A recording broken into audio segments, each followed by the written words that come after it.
Hey everybody, Randy Patterson here, and boy do I have a great surprise for you. As you probably already know, if you watch rock and roll news like I do, and I'm sure most of you do, you already know that Kelly Hansen of Foreigner is leaving the band at the end of the summer, and that Luis Maldonado is taking over that role. And you know, Luis has been with the band for about 4 years. He came in as a guitarist and already got a promotion as lead singer of the band. How about that? Well, I've got Luis with us here today on this interview, and what a super great guy to talk to. Amazing guitarist, amazing vocalist, and if anybody could fill the shoes of Lou Gramm and Kelly Hansen, it's Luis. And he shares with Boomerocity a lot of inside scoop on how this all went down and what the chemistry is. And we talk about a bunch of other stuff too. And it is just a lot of fun. Now, I got to confess to you, I made a mistake. We were a little late getting started. I had a technical issue on my end. And so the recording kicked in a little bit after we made a little bit of small talk. And I wish you could have caught that. That was kind of cool. But anyway, you're hearing all the important stuff, and that's what matters. So I apologize for that little jumping in right in the middle of the conversation thing there, but I'm up front with you as always. I just wanted you to know what was going on there. I know you're a Foreigner fan or you wouldn't be watching this, so would you please go ahead and hit like and subscribe if you're not already a subscriber, and share it with your other Foreigner fan friends or classic rock lovers in your orbit. I always love that traffic, and it helps us out tremendously. The subscription is free, of course, as is just hitting like. So without any further ado, here's my first of what I hope are many, many more interviews to come with Luis Maldonado of Foreigner. Until next time, this is Randy Patterson with Boomerocity. Take care. As much of it. Haven't had much time to process it a lot, just because there's so many things to do, and exciting things to do.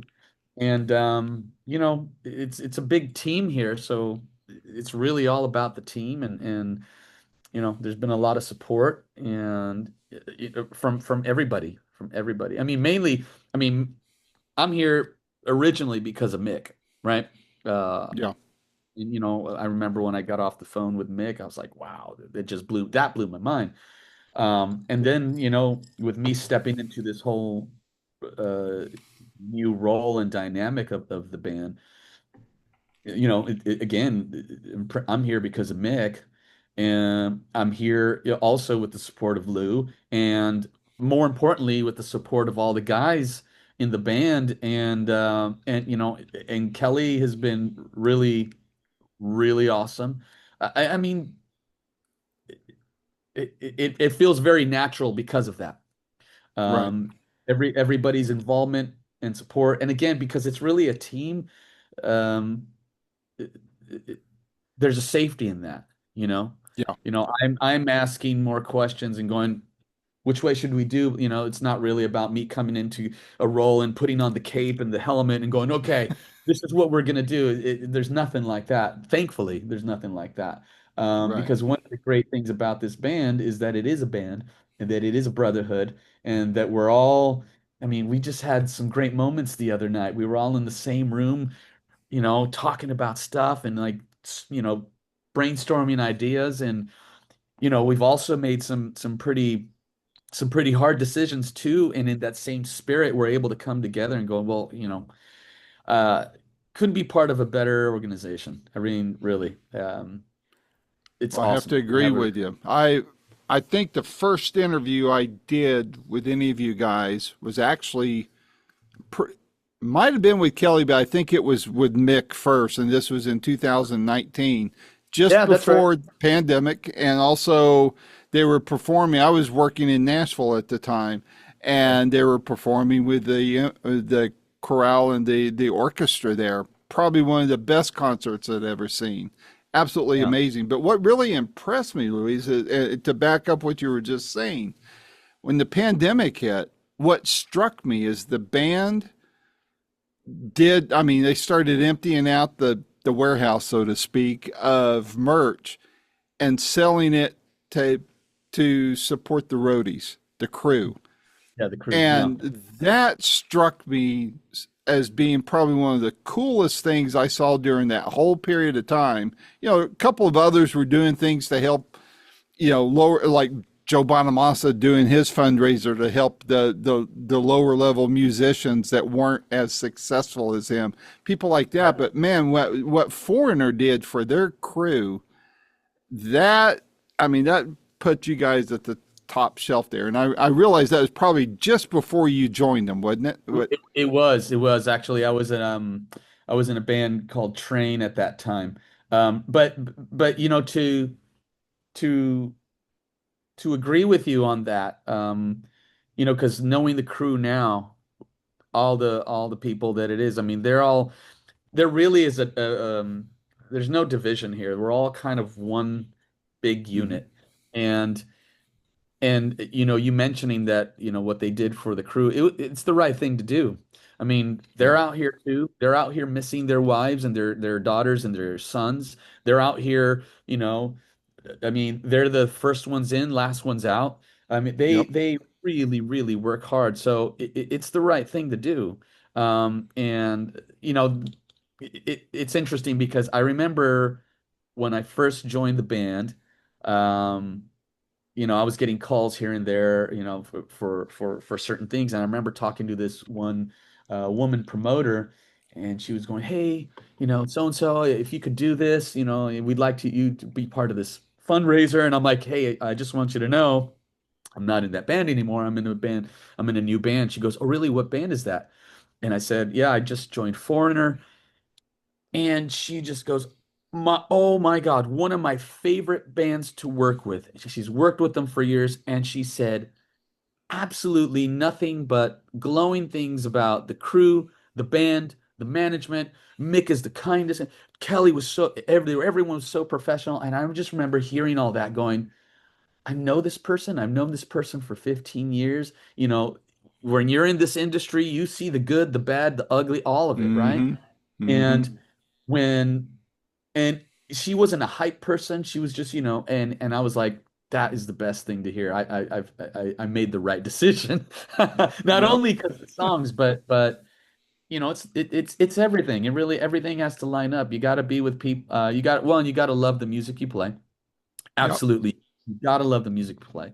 You got to love being able to travel, and you have to love to perform. Mm-hmm. Not everybody loves to perform. They love the work and they love the perks of it, but they don't love to perform, or they don't even like the music, but they do need the work. Um, yeah, you have to love every aspect of it. There's so many dimensions to it. I think that one of the most important ones for sure is that you got to love the people that you're working with. Um, Yeah.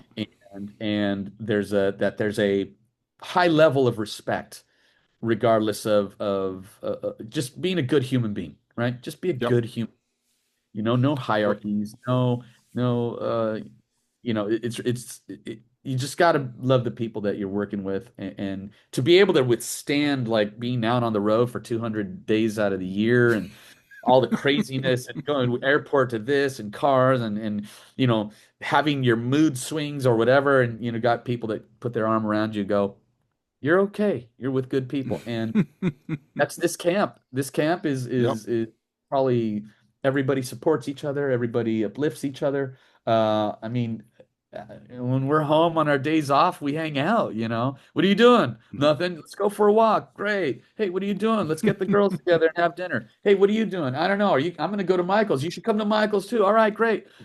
Um, yeah, it's very much a family here, which is great. I Well, love it. the fans can sense it. If I can personify the fan base, I'll take that mantle and say that I've witnessed it from ever since the first time I saw you guys perform, which I think was in Dallas when I lived there, and it was outdoor. I mean, you weren't with them yet, of course, but I mean, you feel it. Fans feel things out in the seats, and you can tell Oh yeah, when they somebody's mailing it in or if somebody's having a bad day or whatever, but when they can also sense all the good stuff. And I can tell you, like I said earlier, my experience with Foreigner has always been top shelf. I mean, Kelly, I've interviewed him 3 or 4 times. Great. Mick was gracious to me. Met them all in Nashville that time, and it was funny. Um, this better than I do. Kelly's quite the foodie, right? And so Oh he yeah. did this. There was a meet and greet before the show, and I didn't know what to expect. I was there and waiting. And when I'm at these meet and greets, I always wait to be the last one because there's a lot of people have paid good money to be part of the meet and greets. It may be the only time they've ever met a celebrity or just their favorite band, whatever. And so I want to take a backseat. It's all about the fans, right? And so, I realize I'm one of them, but I do this stuff a lot. So I want to defer to these people. Right. Well, the band was doing the meet and greet thing, and before it was doing the photos, all this food was being rolled out.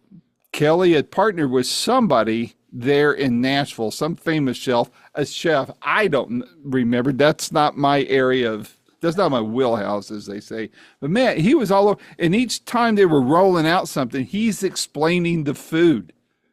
And I'm Yeah. like, holy crap, this is cool. Yeah, actually, one of the coolest things when I first joined, so right out of the pandemic, right, I joined, and Hmm. you know, we start working, and we're on a bus, and Kelly has an induction burner or oven, whatever, on the bus, and he's cooking, and he's like, "Who wants something? Who wants it?" And I got to tell you, that was one of the most fun tours that I hopped onto because, you know, uh, I think one of the reasons he did it was, because we're out of the pandemic. Most of these hotels still weren't up and running because, people were still wearing masks. There wasn't room Hmm. service. So he's like, I'm gonna cook. And because, I think throughout the pandemic, he cooked the whole time. He never went out once. In fact, he said that. He goes, I never went out to a restaurant once. And I just cooked and cooked. And, he loves it. That's his passion. Um, and he cooked almost every night while we were traveling from city to city. And, we did homemade pasta. I actually helped him that day. And I'm like, what I do with this? It was wild. But yeah, that was really fun. Great memories on that. We Yeah, had a blast. I think it was Indian food that an Indian chef that he was partnering with on this thing in Nashville, and it was cool. Like I said, I mean, you can put almost anything in front of me, and I'll eat it, and they'll probably forget it. I don't savor it like maybe I should, and like a foodie always does. So that's just how I'm wired. If you saw my stomach, I don't pass the plate up. But hey. Yeah, But yeah. No, I no, that was just a cool experience to witness as well as be able to participate in. yeah, we do these uh he does these things called the Kelly, the host a dinner with Foreigner, and Kelly's the host of it, and he you know it's for, like, people that pay for like a VIP experience to hang out with the band, Hmm. have dinner with the band, and it's just this whole thing. And he's the master of ceremonies on those. We just did one. Where were we? Oh man, I don't remember where we were, but we just did one, and it's good fun. We get to, he gets to Yeah, talk about things he loves. We get to mingle with, a lot of really awesome fans and really great people, and we get, it's as fascinating for us as it is for everybody else. So, it's a good time. It's a really good time. very cool. Well, I know you guys got a couple big things coming up. You got revisiting the Foreigner 4 album and then a Yeah. musical. Tell me about both of those. So, well, let's see. Well, let me see if I'm talking about the right thing, because there's so many things going on. As far as musical goes, there is the Jukebox Hero musical here in Canada, which is part of the reason we're up here, doing a little bit of promotion. Hmm. Um, so we have a tour booked sometime in October, where we're gonna, bring light to that Jukebox Hero musical, and then there's also um, I believe, a workshop that's being done for another musical. Um, I think it's called Feels Like the First Time, and that's being workshopped right now. I think at the Tillis Center, something Yeah, like that. yeah, So yeah, that's going to be yeah. coming up. And that one has I can't remember his name at the moment, but the one of the directors who did, Rent, he did Chicago, he did a bunch of pretty pretty renowned Broadway shows. He's workshopping it, and so that's going to be good fun. And then the Foreigner 4, um, you know, so there's the anniversary of Foreigner 4 release, which we're Hmm. going to be celebrating with Lou. So Lou's going to join us for a bunch of shows. I think that's in December.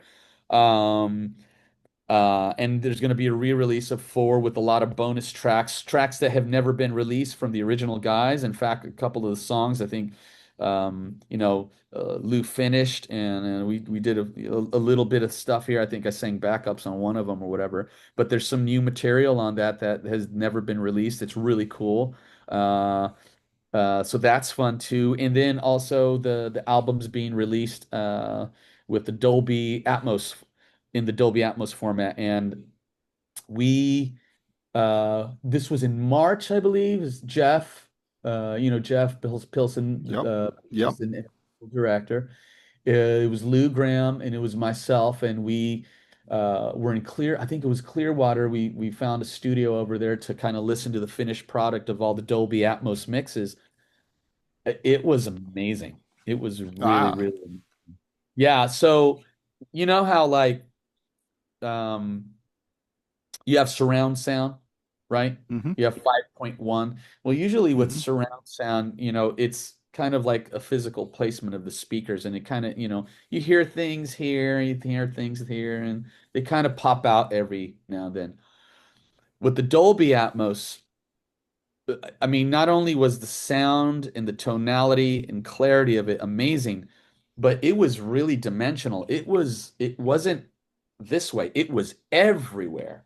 And it wasn't Wow, popping like that. It was all consistent movement of parts and pannings and like wow. dimensional. I mean, it was so wild. And I was like, I gotta get one of these systems in my house. And they're like, good luck. The amount of money to even create a listening place for that was like, oh, okay, I guess I'll stick to my Dolby Atmos earphones.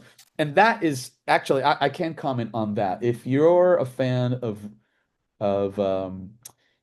high definition listening, right, of music, I Hmm. am. Hmm. Um, it's worth to get the right headphones and the spatial headphones. I know Beats has stuff, Apple has stuff. I have a pair of really great Techniques headphones, and whenever you put the feature on for Dolby Atmos or the spatial, there's this awesome to say clarity is really not doing it justice. It's like a definition, right?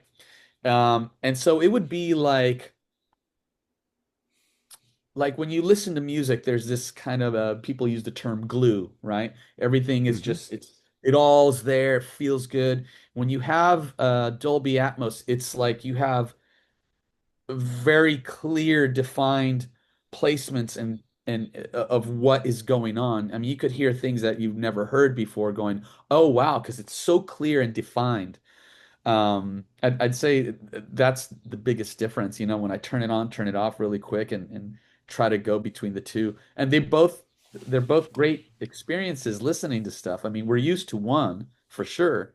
Um, but having the clarity of going, wow, listen how clear the voice is. Listen how the dynamics of everything. You're kind of taking it in a whole new dimension. So yeah, that was really Would you great. say, would you say it's kind of more of an immersive type of experience?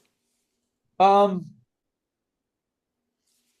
Well, okay. So if you were at a Dolby Atmos facility where you had the whole experience of it, absolutely, 100%. Hmm. But most of the time, the spatial stuff with like today's headphones, they can approximate a lot of that. And in that instance, you definitely get a taste of it. Um, but it's almost like having sunglasses on, and then the sunglasses are taken off and you're like, "Whoa, those are the real colors. Ah, okay. I Those gotcha. are the real Yeah. colors. Yeah. Wow, wow, that's crystal clear. Wow, that's sharp. That's blah blah. So, it's like taking the cool shades, your favorite pair of shades off and seeing the world for exactly what it is and you're like, "This is Yeah. amazing." It's pretty vivid. It's pretty vivid. It's awesome. Ah, I'll have to Yeah. check it out. I'm curious on the Foreigner 4, the original, I think Billy Joel's guy, Mark Rivera, played the sax on there. Did he come back on this one or did Mick bring him in on that? No, no, no. There was in fact, I think it was I think it was somebody else who played the saxophone on that. I think he did the live shows. He did most of the live shows, but I'm trying to remember who played the sax. I should know this, but I'm blanking out right now. Was it Wayne Shorter? Who was that? I can't remember. I'm blanking out for whatever reason. That's But no, okay. That's I okay. mean, basically, what they did is they went through this painstaking process, and Win Davis, who's who's been working with the band for years and years, he's a great friend of the band, along with Jeff Pilson, who helped oversee Hmm. and arrange all the original tracks so they could get mixed in Dolby Atmos. They went through a very painstaking process of getting all the original source material from the 2 inch to the half-inch masters to everything, Wow. and some really serendipitous way they managed to find all this stuff because it's not entirely original masters on records, they're not always entirely able, you're able to find this stuff. Some Sometimes of they them have went up in flames a few some years of them, ago. yeah, some of them went up in flames, some of them who knows what happened. There's others that end up in some storage facility that's not made for, cataloging. And I mean, some of Hmm. the worst stories I've heard is some of these 2 inch tapes ended up in some public storage, and the tape, you can't even Just bake them. degrades. So Yeah. there was never a lot. I mean, I don't think when people were making records there, they said, "Oh, like let's save these because we know in like 50 years we're gonna pull these out again." Nobody thinks Right. like that. They're just thinking of the Nope. moment, like, about the music. But now with technology, how it's advanced so far, now, it's really not a hard thing to like have a hard drive or a DVD drive and go, "Oh, here's where our record is." But not with all this great legacy stuff. I think Zeppelin was one of the few bands that didn't leave any of the tapes out of Jimmy Page's site. So you can find that stuff with Jimmy Page. But a lot of Hmm. bands, I mean, you name it, it doesn't matter if it's David Bowie or Foreigner or Queen or whatever. A lot of these tapes, they end up for years missing. That being said, miraculously, they were able to find the tapes for the Wow. 404, and they were kind of, but they were able to find all of it, which is like I said, it's not common. um so they took the original tapes and they started, I believe they transferred everything so they could start doing the Dolby Atmos mixes. Man, you wait till you hear it. Wait till you I'll hear look it, because forward to it. Yeah. it's such a great record already, right? You put it on, you Hmm. listen to it on a good system. It's a great record. I feel like it sounds like it has more power to it. Yeah. Um, Yeah. and it kind of gives you the feeling of like when you first listen to something that's like, whoa, it's kind of like revisiting. No, it's really cool. Well, I know that for me, when I saw the band with the Nashville Symphony, and then later picking up a copy of the 21st Century one in Switzerland. Oh my gosh, Yeah, with the orchestra. yeah, that was to me that particular recording. That's the best live recording of Foreigner, The and with recording. all that extra musicianship going on. I mean, wow, I feel very blessed and fortunate that I got to experience that live in Nashville the way it was. Yeah, And to be in the Skirmerhorn there was, and the acoustics there are just amazing. But I yeah. mean, I just had chills all over me when hearing it all. And and how the band interacted with the orchestra and the choir. It was just top shelf all the way. It Yeah, really was. we're actually going to be doing that again next year in Vegas. Wow. We're going to do a residency at the Venetian, and it'll Ah, be and right now we're planned to do that with orchestra, so that's exciting too. very, very cool. I'm glad to Yeah, it's hear fun. that. That's Yeah. that's super. No, Well, man, there's so much stuff planned. It's kind of I it's a bit dizzy. I mean, I just got off the phone with, Stuart, one of our managers, and I was like, wow, okay, all right. And I'm already trying to plan out next year. It's like, okay, when can I take a vacation? And the things that we good as problem to fans have. don't ever see, Yeah. it's we see that 2 hours of rock and roll and not the 22 hours of waiting, traveling. I just talked about that. I just got like when I told you I just got off the phone with the Uh-huh. radios in Detroit, and they were like, "What do people not see?" I'm like, "They don't see the other 22 hours. They see this, but they don't see like constantly traveling, trying to stay healthy, not just physically, but also mentally. You're away from Hmm. your loved ones for long periods of time.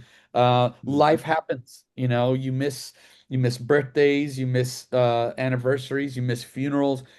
Life happens, and you have to try and find a good balance, a really good balance for that. So, you know, listen, no complaints actually, none whatsoever.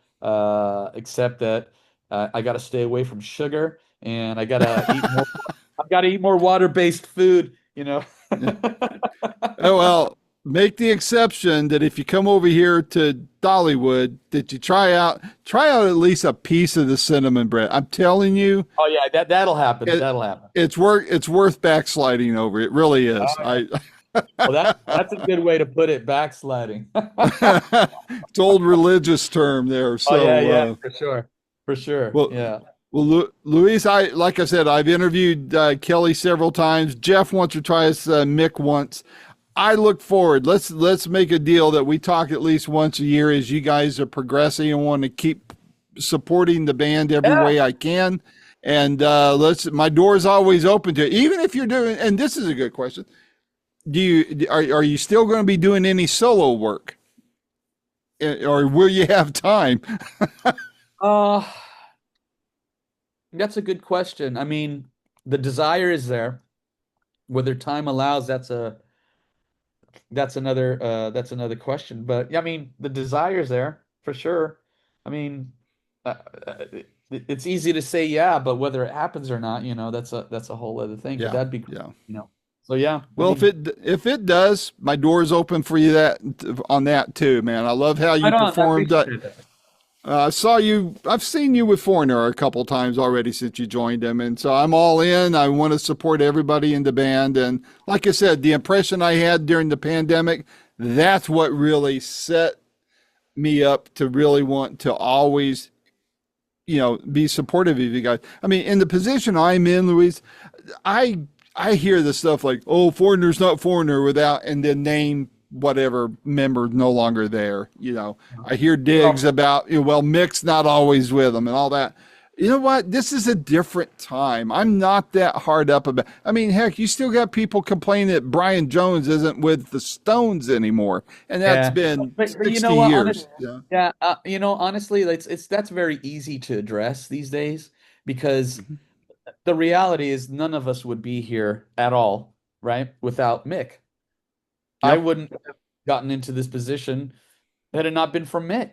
I mean, I was Hmm. just with him last week. So, it's a very one-dimensional way of thinking, and we know that life isn't one-dimensional. That's right. Uh, we know that there's many factors, and there's context that is missed when someone says something so one-dimensional like that because they don't see what Mick's doing, and they don't see what Lou's doing. They don't see all these other factors that are in play, and Yeah.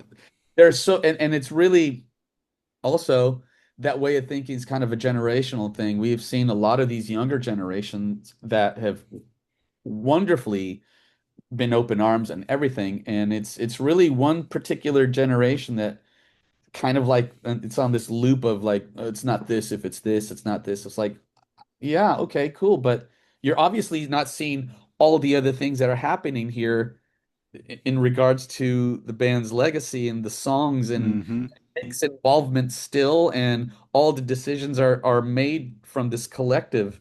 I think you know this, but we just finished a tour of Mexico and South America, and Lou and I were both doing the singing.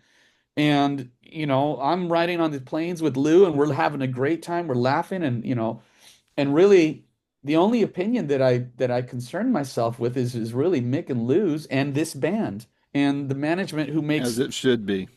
and Yep. and and and and not only that, but like the the ticket buyers who have showed up to support it and be part of the music, because it's not about one person or more than anything. It's about the music, and a lot of people understand that. I mean, Lou knows that, Mick knows that, Yeah. everybody involved knows that it's so much about the music. I mean, none of us would be here without that music. So what are we serving? That's We're right. serving. Yeah, it's great. It's I great. think I think those that are being that one dimensional, thought loop there are robbing themselves of a good time. And There's for me, there's it's the been legacy and you guys honoring it. And Lou is behind it. I mean, not I'm sorry, not Lou. Well, Lou's behind it, but Mick being the driving force behind it and him blessing it. I think that should be the stamp of approval that these people should be, recognizing there. Listen, let's take Foreigner out of the equation. Let's just take that it's Foreigner. Let's take out anything with us, Mick, whatever. Let's just talk about music for a second. And I'm going to end it with this because the greatest music the greatest music, the most powerful music that has reached generations over and over and over again was because the music was timeless. And the music will continue to go on regardless of, Mm-hmm. I mean, and the only way I can even factor in how important music is, because really it's the power of music. It's the power of music that connects all of us. And I think that's more important than an opinion, Mm-hmm. because then there's proof that the music goes on way more for a much more length of time than an opinion. And you know what? It's totally cool. People have a right to it, and that's totally fine. Um, but I like the power of music and what it's done for me, and I like the power of music, how it touches people, how it makes people connect, how we could have 3,000 people, 8,000 people, 10,000 people all singing "I Want to Know What Love Is." That's that's where the power is. That's where the beauty Mm-hmm. of what these songs have done. And what am I going to pay attention to? Ultimately that.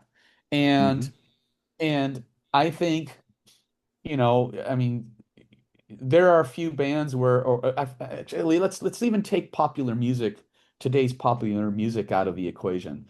Let's go with, classical music that has lasted, generations and still lasting. I mean, people that discover, Debussy and they discover Beethoven, and they discover Glenn Miller. They discover Frank Sinatra. They discover the Beatles for the first time. Are we to say that the works, because they're no longer here performing them, that they're not valid?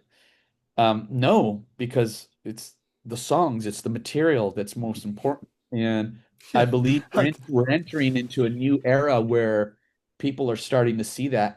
And we're starting to see that with all these younger generations that are coming to the shows, buying the tickets, showing up, going, mm-hmm. "This is my favorite song. This is what it did to me when I lost my dad to cancer, when I blah, blah, blah, Mm. when I was going through a rough period of time." It's like, what am I going to serve? That or that one small thing That's out it, there. man. You So nailed it. I can only give so much power to that and like go, okay, I've heard it. Let's go, So Yep. it's cool, man. I mean, it's really Yeah. cool.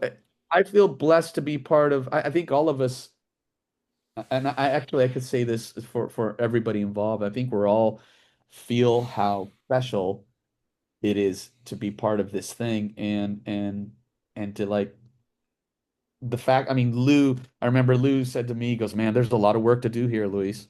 And I'm like, let's do it. Let's do it. And with that, like, I'm good. Yeah. Well, hey, the ticket sales are the proof that there's a lot of people behind you on this thing, and I want to be a part of that moving forward. And Yeah. I And think it's going to be. again, yeah, and again, the reason is because the music. It's Mhm. they did it right. You know, Mick and Lou did it right, and you know, I'm behind that. I'm behind the music, and I'm happy to contribute in whatever way I can of my own abilities. You know. Well, very cool. Well, man, I hope I can bump elbows with you in Cherokee if I get to make that. I'll work through John Lappin on that. But in the meantime, I hope your wife and daughter can make it out to see you on the road, and you get to have some family time there, and they get to see what you deal with every day. And Oh, it's old hat for my daughter. She's like, Dad, I'm gonna go. I mean, she grew up, you know, everyone in my so my wife's a cellist, and everyone on her side, they're all professional oh, musicians. okay, And everybody in my side of the family, both my brothers, you know, they're professional musicians. So she knows no other life, I which, see. you How old know, is she? she's 11.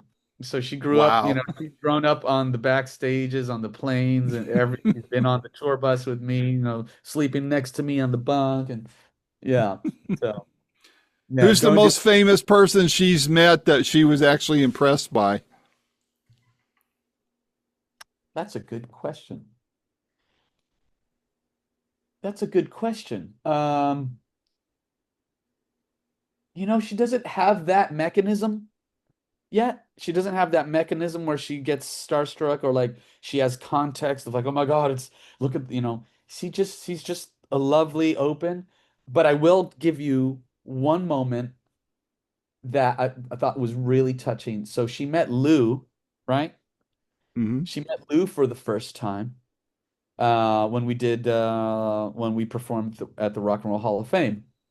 Hmm. And you know, and you know, she's pretty bright. She was well aware of like, you know, me joining this band and the songs, and she knows some of the history.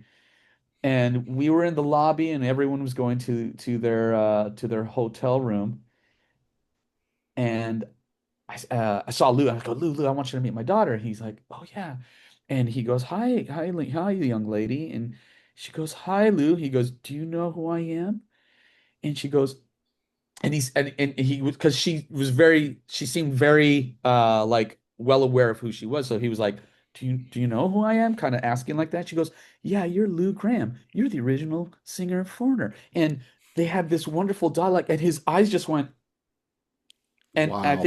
I think that was one of the most because she's met a lot of people, met a Hmm. lot of people, and it goes over her head like, It's like, hey, yeah, whatever. that's John Oates. That's John Oates, baby. That's blah blah. You know. But this one was special because it was all kind of tying in everything together. You know, Mhm. um, it was fairly symbolic on many levels for me on that one. But like, it was really cool. And you know, so when we were doing rehearsals back in March with Lou, you know, she shows up and she's hanging out. She's like, Lou, you know, it's really cool. That's neat. That is so cool, man. Well, man, I appreciate you taking this time, and I look forward to a lot more conversations with you in the future. And if there's anything I can do on my side, yeah, I'm not Rolling Stone magazine. I don't want to be, but I've got a pretty good viewership around the world, and so if I can do my part to help make things, get a few more people paying attention, then I'm happy though. So Cool. let's let's keep the doors open, and like I said, hopefully I can catch you when you're in Cherokee. We can bump elbows, shake hands, and know each other face to face then. And Cool, man. Well, yeah, just let John know and we'll do something. Cool. all right, man. All right, stay healthy, and we'll talk to you soon. All right, man. Have a good one. Take care. Bye Yeah. bye.